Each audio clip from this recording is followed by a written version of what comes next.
오늘 제가 설명드릴 내용은 이혼을 앞두고 우리가 하면 안 되는 행동들, 특히 30대 분들이 많이 실수하는 부분인데 이혼을 앞두고 하면 안 되는 행동들에 대해서 설명을 드리겠습니다. 첫 번째, 말싸움 하지 말라. 제가 최근에 했던 사건인데, 제가 여성분을 대리했던 사건인데, 남편분이 평소에 폭언이나 막말이 굉장히 많았던 사람이에요. 근데 갑자기 한 달쯤 전부터 문자를 보낼 때 너는 왜 그러냐? 나는 정말 가정을 지키고 싶고 나는 항상 가정에 희생하고 살았는데 너는 왜 자꾸 가정을 깨뜨리려고 하고 무책임하게 행동을 하느냐? 협조를 좀 해주면 안 되느냐? 하면서 남편이 아내에게 세상 착한 척하는 문자와 카톡들을 보내기 시작하는 겁니다. 그 문자 내용만 보면 아내분이 책임이 없고 남편분이 굉장히 책임감이 강한 사람인 척 그런 문자들을 계속 보내는 거예요.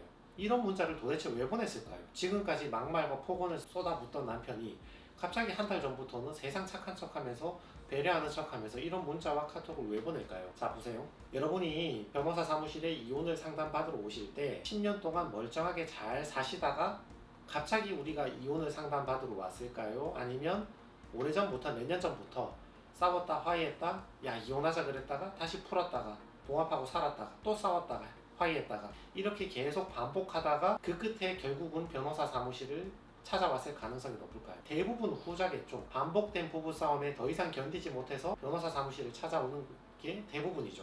그러면 그 여성분 있죠. 그 여성분은 오늘 처음 와서 저를 만나서 상담을 하고 계신 것이지만 그 남편분은 몇 년 전에 크게 싸웠을 때 이혼하자고 언성이 커졌을 때 자기 아는 데 가서 자기 아는 변호사든 뭐 사무장이든 한테 가서 이혼에 대해서 상담을 받고 그 노하우를 코칭을 받았을 가능성이 높다 이거죠.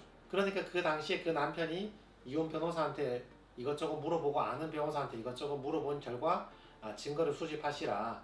만약에 아내분이 남편한테 자꾸 아무것도 아닌 걸로 시비 걸고 그러면 그런 것들을 다 녹음하시고 전화할 때 다 녹음하시고 카톡 같은 거 다 캡처해서 증거를 모아두시라.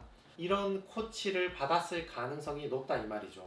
그 여성분께서 이혼 상담을 받으러 오실 때쯤 되면 남편분은 그 이전에 이미 이혼 상담에 대해서 다 받았을 가능성이 높아요. 그러니까 이혼 즈음에 내가 상담을 변호사 사무실을 찾아갈 때쯤 되면 이미 상대방은 이혼 상담을 받을 만큼 다 받았을 가능성이 훨씬 높습니다. 그러니까 상대방은 증거 수집하려고 혈안이 되어 있는데 때로는 막 일부러 시비 걸 때도 많습니다. 일부러 시비 걸어서 상대방이 크게 원성이 높아지면 갑자기 막 경찰에 신고하는 거죠. 아니면 상대방을 일부러 화나게 해서 그 통화 내용을 다 이제 녹음을 하는 거죠. 또는 자기 혼자 갑자기 세상 착한 척하면서 문자를 보냈는데 상대방이 거기서 무슨 말도 안 되는 소리 하냐고 버럭해버리면 그걸 또 캡처해가지고 나는 이렇게 노력하는데 상대방은 노력하지 않는다. 이런 식으로 문자나 카톡을 캡처해서 증거를 모으는 경우가 많죠. 그래서 여러분들께서 반복된 부부싸움에 지쳐서 이혼을 결심하고 상담받을 때쯤이 되면 상대방도 이미 충분히 상담을 받고 증거를 수집하려고 폼 잡고 있는 경우가 대부분이니까 이때는 말싸움을 하지를 마세요. 말싸움 하지 마시고 말을 좀 섞지 마시고 말수를 좀 줄이세요. 그래야 쓸데없는 트집을 안 잡히고 증거를 안 뺏기게 되는 것입니다. 두 번째, 귀책 사유를 만들지 마세요. 여성분들 같은 경우는 가출하지 말고 남자분들 같은 경우는 폭행하거나 물건 던지거나 폭언하지 마세요. 여성분들 같은 경우는 30대 여성분들은 아직 그 혈기왕성하시고 기세도 강하시기 때문에 남편이 막 뭐라고 화나버리면 때리고 친정 가버린다고요. 남편이 폭행을 한다거나 물건을 던진다거나 폭언을 해서 그 순간 친정을 갔다. 그래서 며칠 있었다. 그거 자체가 이혼에서 불리하게 작용을 하지는 않습니다. 남편이 뭐 폭행하고 물건을 던지니까 친정으로 하루 이틀 피했다는 건데 그거 가지고 법원에서 문제를 삼지 않는 거죠. 근데 문제는 며칠 있다 돌아오는 게 아니잖아요. 거기서 한 달, 두 달, 세 달 자꾸 시간이 지나가기 시작한다고요. 그러면 그거는 법원에서 귀책 사유로 볼 수 있는 거죠. 외박도 귀책 사유가 되고 외박을 넘어서서 한동안 오랫동안 있으면 가출도 귀책 사유가 된다고요. 차라리 가출을 한 다음에 친정에 간 다음에 이혼 소송을 해버리면 상관이 없어요. 그거는 이혼을 하기 위해서 잠깐 집을 나가버린 것이기 때문에 그건 문제가 안 돼요.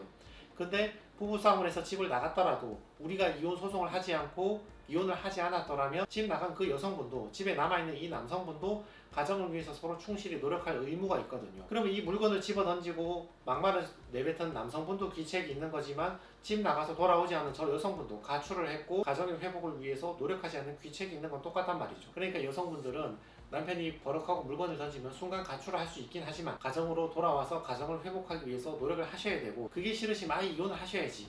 이혼을 한 것도 아니고 안 한 것도 아닌 상태에서 집 나가서 친정집에서 몇 달씩 머물러 버리면 처음에는 정당화됐던 이유가 시간이 지날수록 내가 가출을 한 여성이라는 것으로 귀책 사유가 점점 늘어나게 되는 것입니다. 남편분은 폭행이나 폭언하지 마세요. 이것도 자주 있는 사건인데 남편분이 이혼하러 왔는데 이런 얘기를 하는 거예요. 이상하다고 내 와이프가 아니 얼마 전에 갑자기 뭐 별것도 아닌 걸로 이게 말싸움을 막 유도를 하더니만 말싸움이 되니까 갑자기 막 들어놓고 쇼를 하면서 경찰에 신고하더라. 제가 말씀드렸잖아요 방금. 그 남편분이 저한테 이혼 상담을 받으러 올 때쯤이면 그 여성분도 이미 충분히 이혼 변호사를 찾아다니면서 이혼 상담을 많이 받으셨다고요. 그래서 코칭을 했겠지.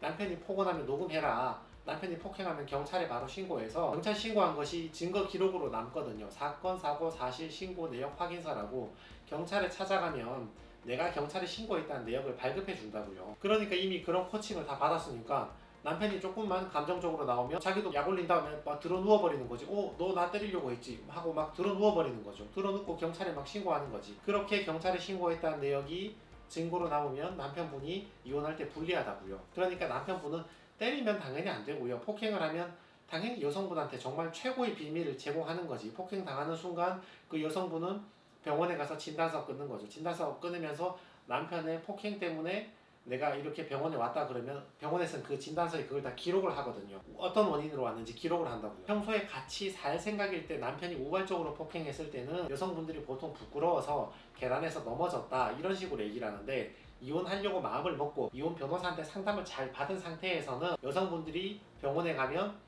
남편의 폭행 때문에 이렇게 됐다라고 진술을 해버린다고요. 나중에 진단서에 기록이 그대로 남는다고요. 또는 아까처럼 들어누워서 경찰에 신고해버린다거나 이런 식으로 기록이 여러 가지 남기 때문에 남편분들은 폭행도 하지 말고 폭행할 것 같은 손짓도 하지 말고 언성도 높이지 말라고요.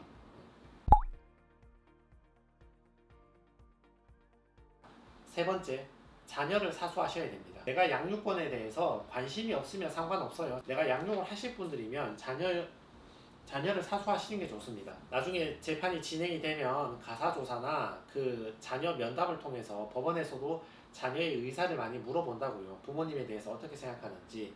자녀 같은 경우는 당연한 소리지만 아직 나이가 어릴수록 주관이 약하잖아요. 지금 엄마가 돌보고 있으면 엄마 친양적 성격이 될 수밖에 없고 아빠가 지금 나를 돌보고 있으면 아빠 편을 들 수밖에 없어요. 자녀들은 부모님 말에 좀 빨리 이제 동화가 되니까 아직 나이가 어리니까 주관이 약하잖아요. 그래서 여성분들 같은 경우는 남편이 폭언을 하거나 폭행을 하거나 물건을 던져서 그걸 피하기 위해서 집을 나가실 거라면 애들을 버리고 나가면 안 되고 애들을 데리고 나가셔야 됩니다. 남편분 같은 경우는 자녀를 사수하는 게 사실 쉬운 일이 아니거든요. 대체로 남편은 출근해버리고 여성분들은 자녀를 돌보고 있는 경우가 많잖아요. 그래서 남편분들 같은 경우는 어린이집 하원 시간에 맞춰서 가서 자녀들을 슈킹하는 경우가 많아요. 여자가 애를 보고 있는데 문 닫고 들어가서 데리고 오고 이런 게 너무 힘드니까 자녀가 어린이집 하원한 시간에 조용히 가서 애들을 데리고 와버리는 경우가 많은 거죠.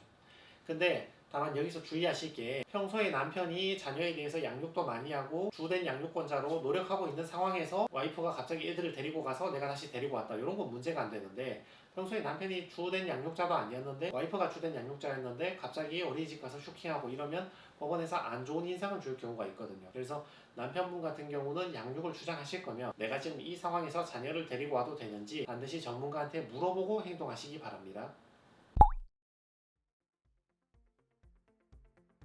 결론을 내려드리면 첫 번째, 말싸움 하지 마세요. 증거로 다 남습니다. 상대방은 이미 변호사한테 다 물어봤습니다. 두 번째, 귀책 사유 만들지 마세요. 여성분들 같은 경우는 장기간 가출, 남편분들 같은 경우는 폭언이나 폭행. 세 번째, 양육을 바라신다면 자녀를 사수하셔야 됩니다. 내가 계속 데리고 있어야 됩니다.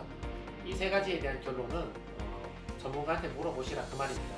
괜히 마음대로 했다가 내가 했던 행동이 귀책 사유가 돼서 오히려 이혼 소송에서 불리하게 작용하는 그런 일들을 피하기 위해서는 물어보고 물어보는데 돈 드는 것도 아니니까 물어보고 거기에 맞춰서 행동하시는 게 훨씬 더 유리하다. 이렇게 결론을 내려드리겠습니다. 네, 고맙습니다.